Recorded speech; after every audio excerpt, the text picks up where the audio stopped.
Hey everyone, and welcome to today's Explainer.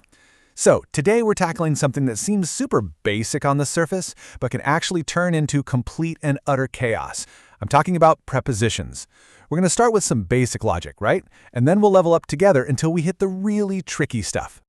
But right off the bat, let's dive into a quick, everyday grammar riddle. Think about this for a second. Why is it that we say we get in a car, but we get on a bus? I mean, you go inside both of them to travel, right? Everyday language is just a little weirder than we give it credit for. But don't worry, hang with me, because we are going to reveal the beautifully logical secret to this exact puzzle a little later on. Okay, so here's our roadmap. We'll hit the foundation, the rules of time, movement, and tricky transit, what happens when grammar logic disappears, and finally, we'll bust the great preposition myth. Let's get into it. Part 1, the foundation. So, what exactly is a preposition anyway? Well, simply put, it's just a tiny little word that shows the relationship between a noun or pronoun and the other words in your sentence. Seriously, most of the time, these tiny little guys are doing the heavy lifting to tell us exactly where something is located or exactly when something happens. They are literally the spatial and temporal glue holding our sentences together. Now look at how neatly we can categorize physical space. This right here is the core logic grid for the big three prepositions of place: in, on, and at. And you really want to pay attention to the distinctions here. So we use in for enclosed spaces or areas with boundaries, right? Like a cat in a box. We use on for surfaces, like a book on the table. And then we use at for a very specific point or exact location, like a friend standing at the door.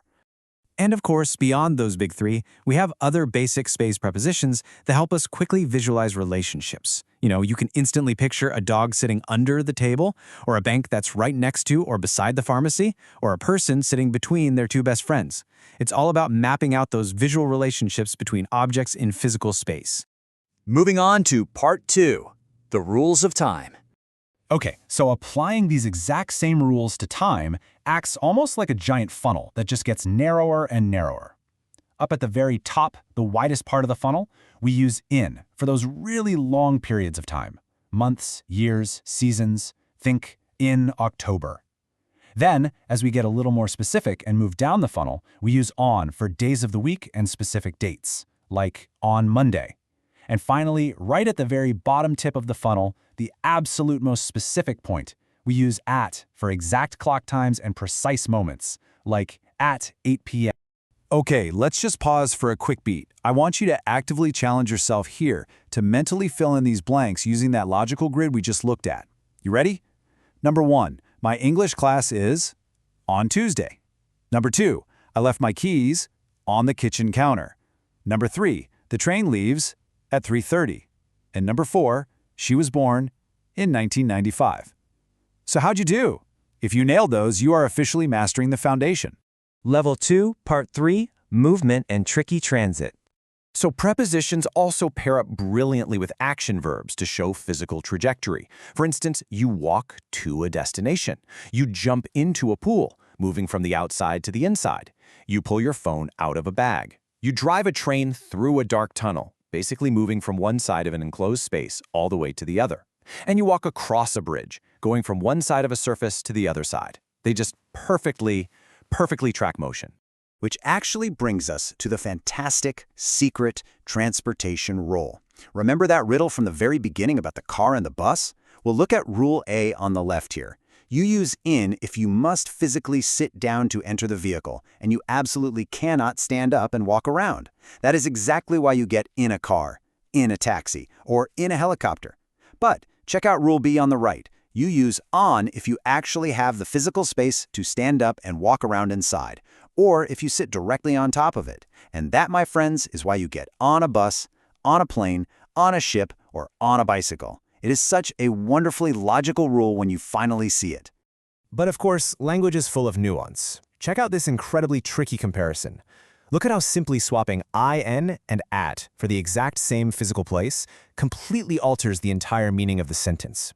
If you say you're at the hospital, it generally means you're just visiting someone or hanging around the general location.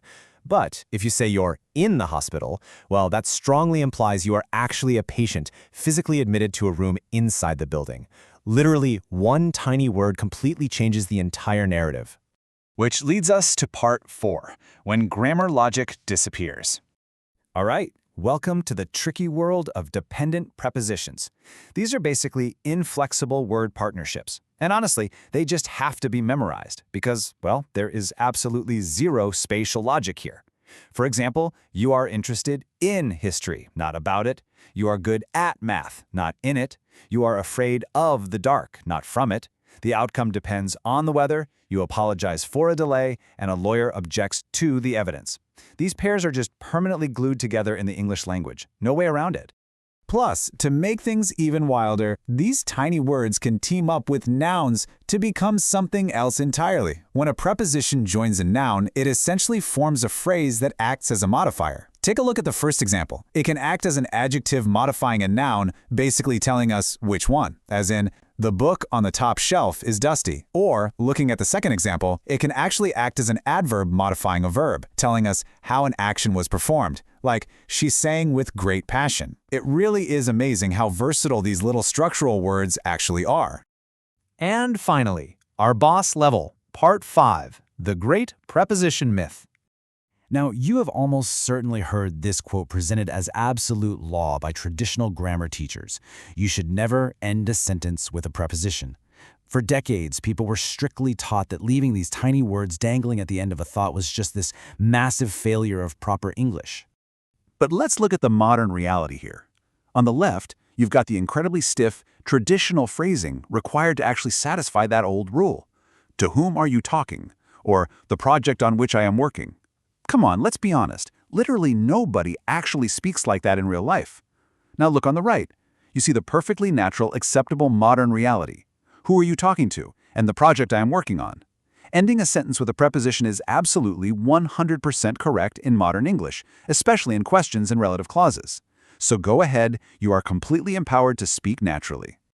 So, you might be wondering, is there ever a time when ending a sentence with a preposition is actually truly wrong? Well, yes, but only when it's completely redundant. Take the question. So, where are you at? You don't actually need the word at there, right? Because where are you perfectly communicates the thought all on its own. The at is just extra baggage. So after seeing the foundational logic, the chaotic transit rules, and busting some pretty big myths today, the only question left is, where are you at with prepositions?